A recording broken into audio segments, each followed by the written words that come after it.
पाठ 10 प्राकृतिक प्रदेश एवं जनजीवन मरुस्थल। प्रश्न अभ्यास। प्रश्न 1 निम्नलिखित प्रश्नों के उत्तर संक्षेप में दीजिए। का मरुस्थलीय प्रदेश की जलवायु कैसी है? उत्तर है मरुस्थलीय प्रदेश की जलवायु शुष्क है। यहाँ वर्षा बहुत कम होती है। जब वर्षा होती है तब वर्षा के साथ तेज हवाएं या तूफान आते हैं।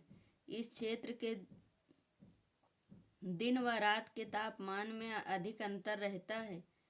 दिन धूप वाले तथा गर्म होते हैं जबकि रातें बहुत ठंडी होती हैं।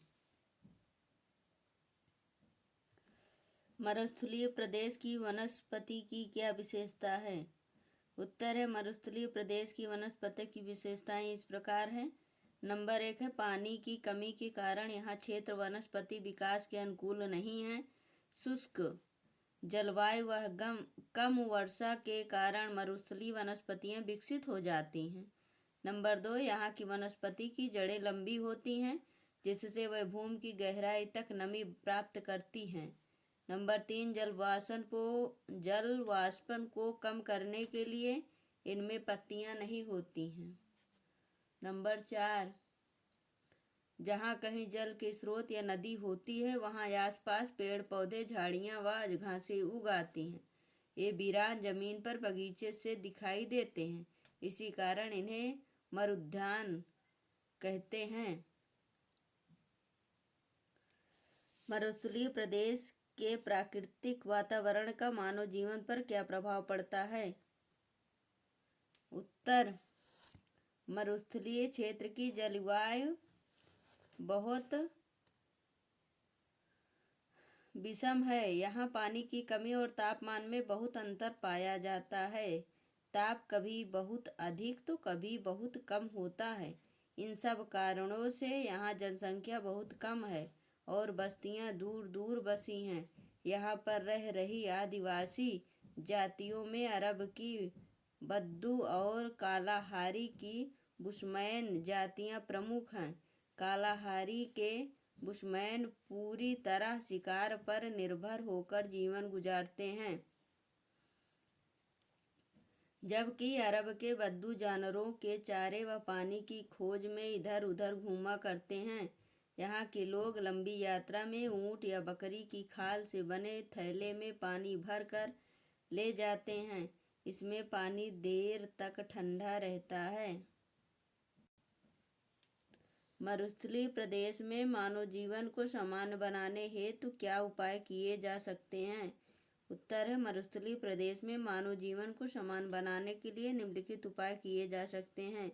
नंबर 1 नदियाँ नहरें निकालकर कई स्थानों में सिंचाई की सुविधा उपलब्ध करवा सकते हैं जिससे कृषि की जा सके। नंबर 2 सड़कों और रेल मार्गों का विकास करके जनजीवन को सामान्य किया जा सकता है। नंबर 3 खनन और उद्योग धंधे लगाकर भी जनजीवन सामान्य बनाया जा सकता है। प्रश्न नंबर 2 सही जोड़े मिलाइए जोड़े बनाकर। सहारा अफ्रीका में है, विक्टोरिया ऑस्ट्रेलिया में, एरिजोना उत्तरी अमेरिका, थार एशिया, अटाकामा दक्षिणी अफ्रीका। पाठ 11 प्राकृतिक प्रदेश एवं जनजीवन टैगा एवं टुंड्रा। पाठ 1 प्रश्न नंबर 1 निम्नलिखित प्रश्नों के उत्तर दीजिए। प्रश्न है टैगा प्रदेश केवल उत्तरी गोलार्ध में ही क्यों पाए जाते हैं? उत्तर है उत्तरी गोलार्ध में 50 सेल्सियस उत्तरी अक्षांश में स्थलमंडल पाया जाता है, जबकि दक्षिणी गोलार्ध में 50 सेल्सियस दक्षिणी अक्षांश से 65 दक्षिणी अक्षांश के मध्य जलमंडल का विस्तार है। यही कारण है कि टैगा प्रदेश केवल उत्तरी गोलार्ध में ही पाए जाते हैं। यदि दक्षिणी गोलार्ध में भी स्थलमंडल होता तो यहाँ भी टैगा प्रदेश पाए जाते।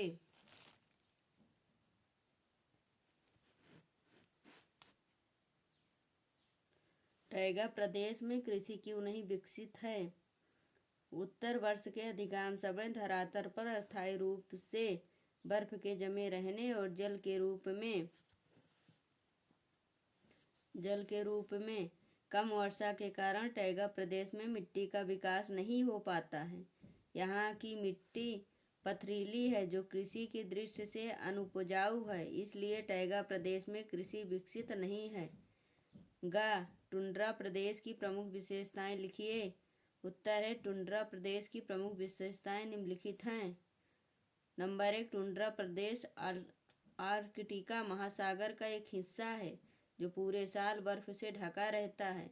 यहाँ एक ऐसा क्षेत्र है जहाँ कई महीने लगातार रात रहती है और कई महीने लगातार दिन रहते हैं।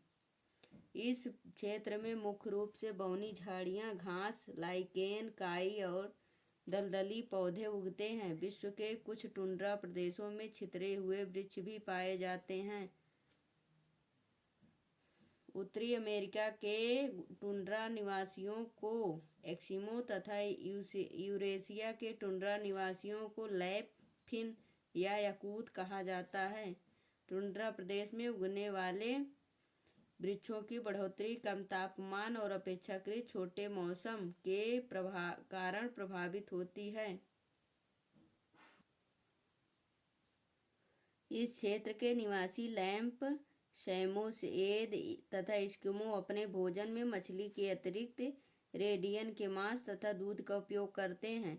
इस इलाके में रेनडियर, कैरबो, ध्रुवीय भालू, लोमड़ी, मस्क, बैल तथा खरगोश आदि स्थलीय जीव पाए जाते हैं। यहाँ झील, व्हेल और वालरस आदि जीव हैं। ग्रीष्म में अनेक प्रकार के पक्षी भी यहाँ पाए जाते हैं। टुंड्रा प्रदेश में कौन कौन सी जनजातियाँ निवास करती हैं? उत्तर है टुंड्रा प्रदेश में उत्तरी अमेरिका, ग्रीनलैंड आदि जगहों पर एस्किमो, फिनलैंड में लैम्प और साइबेरिया में याकूत कहे जाने वाली जनजातियाँ निवास करती हैं। है टैगा किस भाषा का शब्द है और इसका क्या अर्थ है? टैगा रूसी भाषा का शब्द है और इसका अर्थ है शंक्वाकार वन। सही जोड़े मिलाइए।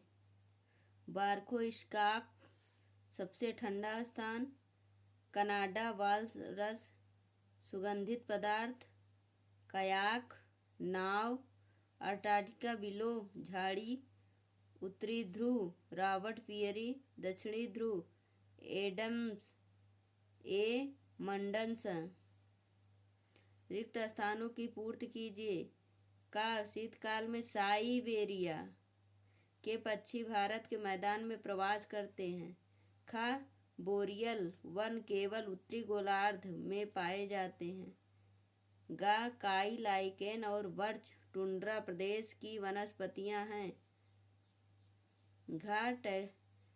टैगा प्रदेश में शंक्वाकार वन पाए जाते हैं। फिनलैंड के टुंड्रा निवासियों को लैप कहते हैं। टुंड्रा निवासी शिकार के लिए जिन नाव का प्रयोग करते हैं उसे कयाक कहते हैं।